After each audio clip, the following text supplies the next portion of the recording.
Hi, I'm Caitlin E, and welcome to the Lit Review. Today we are doing another edition of Seasonal Selections, Winter Chill Edition. So this is a series that I'm starting on my channel where every season I take you through some of my favorite things that I either traditionally love or currently enjoy about the season. And I answer some questions about like what my favorite things are and then give you book recommendations based on what that thing is. As before, if you have any suggestions for favorite things you'd like to see me add to this list, hit me up down in the comments below. But without further ado, let's get into my favorite things for winter. So most of these are standard. I only added one new category, which I will introduce in a moment. But generally I like to start out with what's your just favorite thing about the season. And so for clarity, I'm identifying winter for me as December, January, and February. And that's maybe not true of Southern California where I currently live. But it is very true of the other places in the continental United States that I have lived, like Missouri and Ohio. So my favorite thing about the winter season, even though I don't experience it very frequently here in Southern California, is fresh snow. Like that feeling where it truly is, it's an overused phrase, but like a blanket of snow. It's untouched, there are no footprints in it yet, just like that crisp, quiet hush and fresh snowfall is beautiful. And so the book I would like to recommend to you based on that fresh snow feeling is C.L. Wilson's The Winter King. So this is a fantasy romance novel. I've mentioned it like one or two times, I think, on this channel. And I really love it. I think it's kind of an underrated series.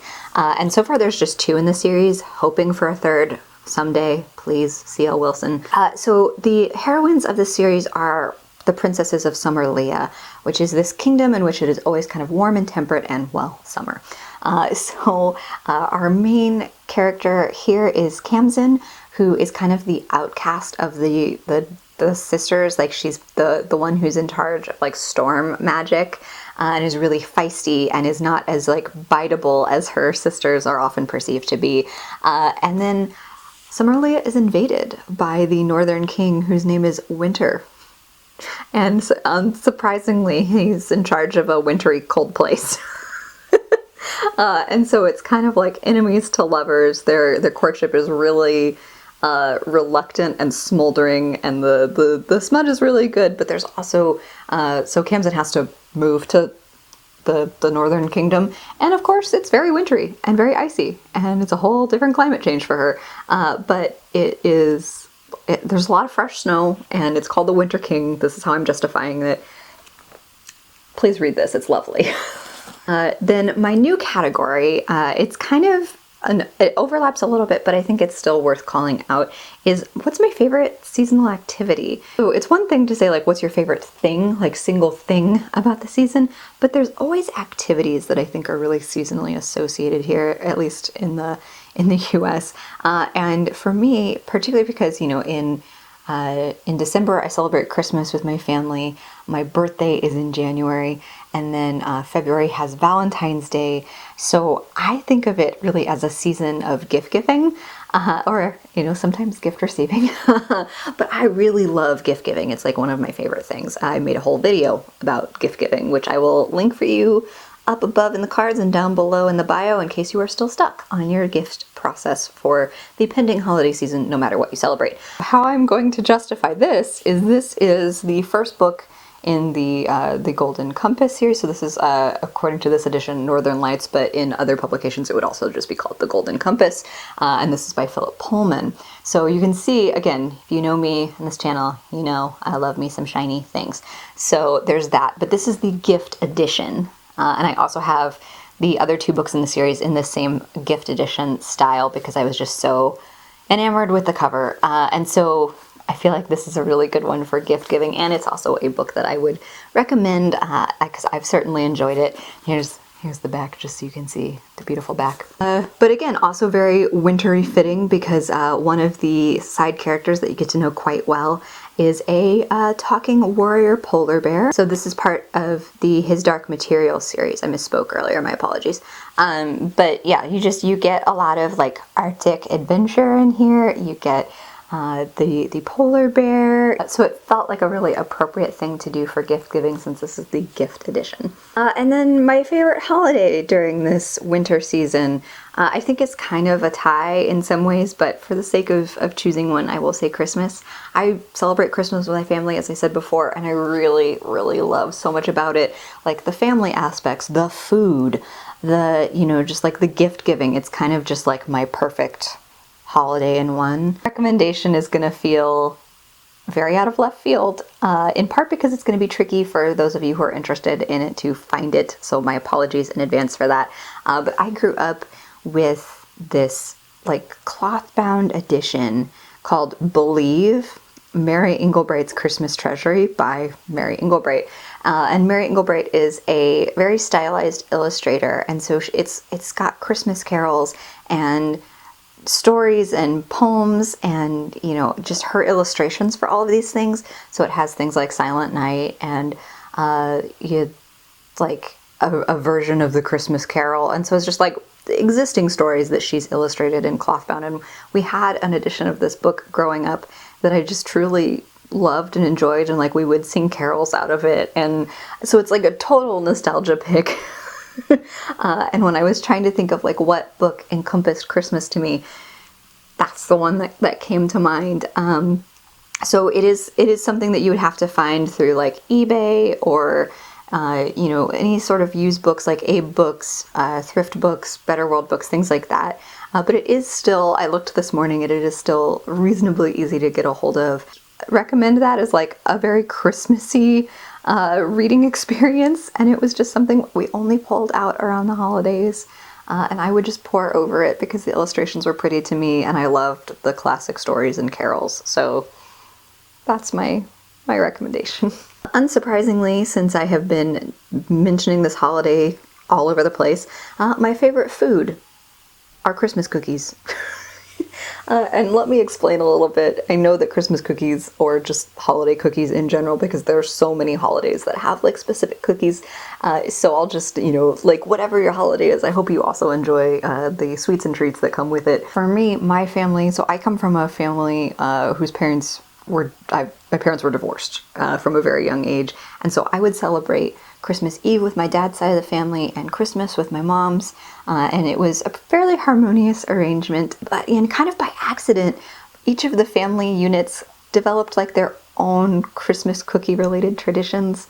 So with my mom, it was always peanut blossoms, those little peanut butter cookies with the Hershey's Kiss on top, and then with my dad's side of the family, there are some really intense, amazing bakers on that side of the family. And so I associate my dad's side of the family specifically with chocolate and vanilla pinwheels, but also my Aunt Chris always goes all out and does all the cookies, like sugar cookies that are frosted and decorated, toffees, fudge, brittle, sugar cookies that are regular cookies, not just the frosted kind, pinwheels, oatmeal bars, anything. It's a smorgasbord that is terrible for all of us, but it's my favorite. It's just my favorite, and they're all made with love, and they're shared with love, and you just kind of like nibble on Christmas cookies as you're hanging out with your family. It's great.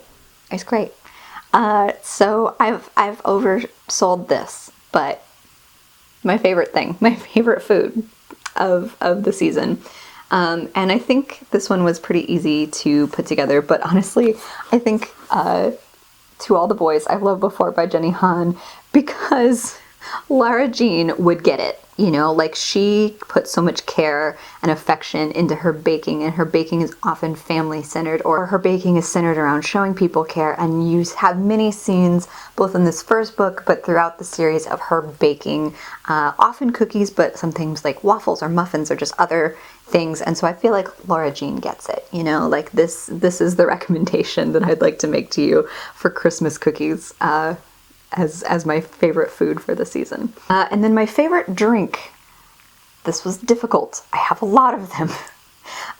But right now, in this moment, I have been getting a lot of the peppermint mocha frappuccinos at Starbucks.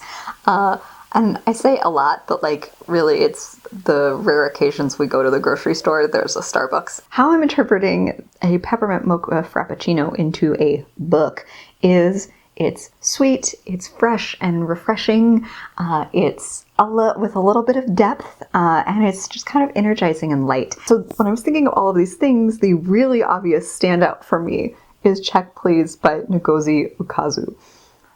So this is a graphic novel about a young freshman who is going off to college and joining his hockey team. He used to be a figure skater, and so since his new college doesn't really have a figure skating team, he's joining the hockey team.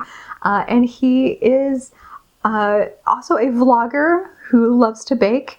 And, core to the story, too, is that he's finding his way as a freshman on a new team in a new space, but he also has a crush on the team captain. So there is a little sprinkling of romance in this, but it's really clean and wholesome. And again, just like the entire book of this is cute. It's refreshing. It's, with like that hint, that sprinkle of depth and emotional resonance, because they do handle some slightly difficult topics about like family expectations and things like that. But it's just so charming and refreshing. And plus it's hockey, which I also associate with the winter pretty heavily. Highly recommend Check Please. It's a great anytime read, but also would feel very seasonally appropriate. So I didn't bring this candle in here, but I'd like to tell you my favorite candle scent. So I will put a little picture up here, but it is from Frostbeard Studios, which is one of the companies I mentioned in my gift guide. I definitely bought some after I made that gift guide, and I'm really just deeply in love with the scent Cirque de Rêve. It is like hazelnut and smoke from a fire. It smells amazing. I like smoky sweet scents a lot. You're going to be seeing a lot of that when it comes to like favorite scents. But because Frostbeard Studios does like bookish fandom themed candles, it's no surprise that my recommendation for something called Cirque de Rêve is The Night Circus by Erin Morgenstern. Like, it's kind of a cop-out, but here we are. Yeah, it's definitely that sweetness with a hint of smoke and mystery, smoke and mirrors, because of all the magic involved. And I just really, I think it gets a lot of love on BookTube, but it is just one of my books that I kind of return to when I'm looking for a very specific mood. And I feel like it's a great one to snuggle up with and read over a roaring fire in the winter. So yeah, favorite candle scent, Cirque de Rêve. Book recommendation, The Night Circus. Easy. My favorite seasonal thing to watch, I don't have like a specific title, but generally from December to February, I am heavily into my rom-coms. Like, I will watch many. I don't really have like one that needs to be watched at a specific time or date. I don't care. Like, I will watch Love Actually in February with no shame. So with that in mind, the rom-com nature, I really want to heavily recommend to you that you try out the Immortals After Dark series, but specifically because of the title, I'm gonna go with book 3 in that series, which is Wicked Deeds on a Winter's Night. Again, winter is in the title. There's actually several books in this series that have winter in the title, but book 3 follows Bowen McGreeve, a damaged werewolf extraordinaire who is trying to woo his fated mate, who is a Valkyrie. Her name is Marakita the Awaited. Basically, any of the books in this series, there is great banter, really lovely steamy scenes, and just really cool myth and legend and lore. And they take place kind of around the world, but usually centered in some capacity in New Orleans. And so this one I'm kind of just picking based on the title, but I highly recommend checking out the series. And then I know this is a little strange, but I always have like a favorite seasonal color, or just colors I'm really find myself more drawn to in these seasons. And I love using Pantone chips to explain this. So my favorite seasonal color is a deep blue-toned red, like Pantone 3517C. Put a little Pantone chip up here. So this is often when I'm just recommending something to you based on the color of the cover, more than the content. But I really just love that like deep blue-toned red. It's great for Christmas. It's great for New Year's. It's great for Valentine's Day. It's probably one of my favorite colors, period. But like, I really enjoy a nice jewel-toned, deep blue red. And with that in mind, Scythe by Neil Shusterman is kind of the obvious choice here. Again, like gorgeous, saturated blue-toned reds. And this series is just awesome. Really original, especially the first book sets things up really, really well. I still need to finish this series, but what I have read of it has been really original and intriguing, and a great use of dystopia to critique our current situation, which I think YA fantasy does very, very well. But if by some chance you haven't heard of this series, it is about two teens who are apprenticed to become scythes in a world where death has been mostly solved or eradicated. So these group of people called scythes go around actually killing folks to maintain population control and density, and to like level the playing field, because people can live for a really long time. Everything's been solved. But there's a lot of politicking and power struggles and hidden corruption within the scythe community that these teens start to experience. And that's like the surface level of the plot. It's much more intricate and detailed than that, but that's just kind of the broad strokes to get you interested and hopefully check out this book. I also like to share with you my favorite seasonal accessory, and for me, this is again like a major nostalgia pick, but it's this hat. It's this animal from the Muppets hat. This is a child's hat, but I bought it in college because I was going to school in a place where it snowed frequently and needed something to cover my ears. This is my favorite thing. I don't get to use it very often anymore. But if I have to go anywhere where it's cold, this thing still comes with me. And I love it so much. I think I'm just going to wear this for the rest of the video and we'll see what happens. In the spirit of this beautiful animal hat, I would like to recommend to you the Jem Henson biography by Brian J. Jones. So again, I got this used, and part of what initially drew me in was, of course, like the actual biography of Jem Henson, but the really cool art that is featured on the back. Unfortunately, no color photos in, but it is a nice, dense biography with photos sprinkled throughout in black and white.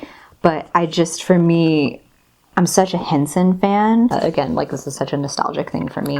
And just learning more about his life and his creative choices and like the actual shows and movies and things that he worked on is really awesome. I'm probably due for a reread on this, honestly. Recommend checking this one out if you always had a soft spot in your heart for the Muppets. Those are my seasonal favorites. Again, my seasonal selections for you, my book recommendations for you. But I also like to do a really quick TBR of the 5 books that I am most excited to read, and they will go back here in this little corner that you can kind of see a peep of over here on my priority shelf. Last fall, or for fall, I kind of started this in the middle of fall, so I didn't give myself like the full 3-month span, but I got through one of the 5, so it's not like a hard and fast TBR, but it does kind of help me prioritize things that I'm interested in. So I won't go into too much summary, maybe just like a little quick one, and then mostly just to get you covers and content for the Winter TBR. So the first one is one that I'm actually kind of scared of, and that is Joanna Lindsey's Fires of Winter. I have had some run-ins with Joanna Lindsey books that I'm none too happy about, but I did really like the second in this little duology, so it's not like I skipped around, that you can read them as independent things. But I read Hearts of Flame in the spring for the Historical Romance Readathon and really loved it. And this, Fires of Winter, is Kirsten's parents, the love story of Kirsten's parents. So this is Lady Brenna and Garrick, her soon-to-be love. But this is a captive romance. Winter's in the title. Hence I prioritize. And then the next one is one that I can't believe I haven't read. It's a really beloved book for a lot of people, but it does feel very appropriate to start in the winter. And that is The Bear and the Nightingale by Catherine Arden. So it's book 1 in the Winter Night trilogy, according to the cover. But again, winter is a huge thematic within this. And I know that it's very popular. I don't know a ton about it. I know that it's about Vasilisa and that there's a lot of like folklore and mysticism. So hopefully this is good. and I get invested. And this one's mostly a cover pick, to be honest with you, because it looks very appropriate for winter. But that is Neil Gaiman's Norse mythology. And I've always wanted to read this just because I think the way Neil Gaiman writes, what little I've read of his, he really is somebody that is trying consciously or unconsciously to write like modern mythology. So his takes on the existing mythology would be really interesting. And then I think this is going to be one that I brave when I'm ready for like a denser subject matter, but I hear excellent things about the author, and that is Fredrik Backman's Bear Town. So again, I hear excellent things in general about Fredrik Backman. There's a group of booktubers out there that just absolutely adore his writing. It deals with like heavy topics like sexual assault and how a town can kind of divide and choose sides. So ultimately what this book is actually discussing is the power and impact of rape culture, and like what that can mean, especially when the accused are really kind of like the hopes of the town that's really focused on hockey, and they have a chance at winning. So does their chance at winning mean more than the actions they've taken? So I expect this to be really interesting, but potentially difficult. And I've heard from multiple people that the subjects are handled really, really well. So we'll see. And then to end on a more positive note, the last of the 5 books on my Winter TBR is One Day in December by Josie Silver. It's in the title, One Day in December. It's snowy on the cover. It's just, I like romance. Like I said, I like to read rom-coms, and this is more of a romantic drama from what I can gather. But this woman, meets a guy on a bus, never to meet again, only to find out a year away that he's dating her roommate or best friend. Yep, best friend. Hear mixed things about this, but this does seem like seasonally appropriate, so we're going to give this a go. All right, so that is my seasonal selections, Winter Chill Edition, all things I love and the books that are inspired by those things. And then, of course, a quick little 5-book TBR at the end there. So hopefully you found something that you could potentially enjoy, or that maybe you've read yourself. Let me know down in the comments below if you have other suggestions for favorites you'd like to see inspire a book recommendation in the spring, or if there are other things that you think of as your favorites and the books that they would inspire. So thank you for spending time with me. I hope you have a fantastic reading day. Like and subscribe if you'd like to see more of me or this channel, and I'll see you in the next one. Bye!